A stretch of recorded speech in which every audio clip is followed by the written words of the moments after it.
And round it up. All right. Hello, Coleman Yards. Hey. Actually, I want to thank every comedian here because watching you guys has given me like the confidence to come up here. Yeah, we love that. To do comedy in a small restaurant close to my house. So hopefully this goes well and you've never seen me. So I've noticed a lot of you guys come up here and you're making jokes about sex, and I just want to be really, really clear about this. I don't think sex is a joke. Unless I'm doing it, because when I clown around in the sack, I knock them silly. Now, in my spare time, I'm a dungeon master.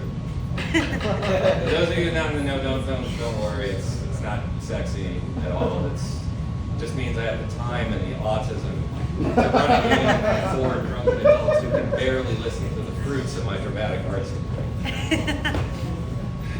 Any bears, whips, chains, cock and ball torture, that's all incidental. Speaking of which, everybody keeps talking about autism over here, and that resonates with me because I've known I've been autistic since I was like 6, which has given me sort of a superpower. I can tell. I have autism radar. I can point at someone and I can say, train guy, dinosaur guy, Warhammer nerd, Albright femboy. It's so easy. I can see it every single time. And the reason why this is so important is because I had a pretty interesting experience with a family.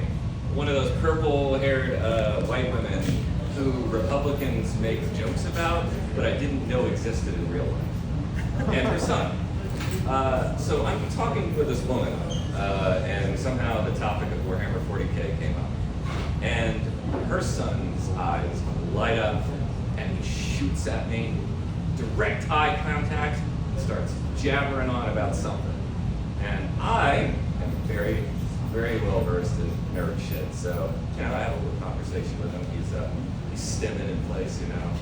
He's looking down at the ground, and he's talking.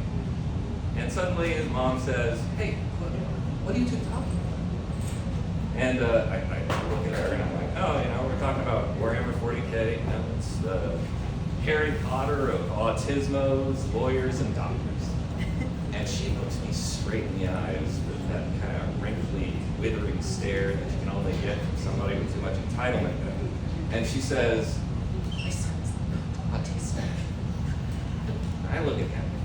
You know, he's stiff in place. He's looking at the ground. He's done the whole thing. There's like 40 people here. And he is whispering facts about treason, the infinite, or in the divine to no one. And I look back at her and I say, well, I'll say to myself, anger this woman. If I had the confidence that this average white woman has, I could do so much more with my day. And that's so fun, isn't it? I have one last bit for you guys.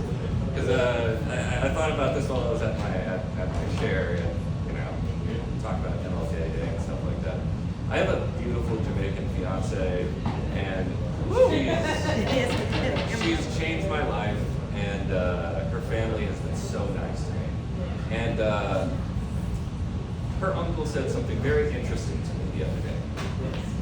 He said that the measure of a good white man is how many times he has been affectionately called the N-word.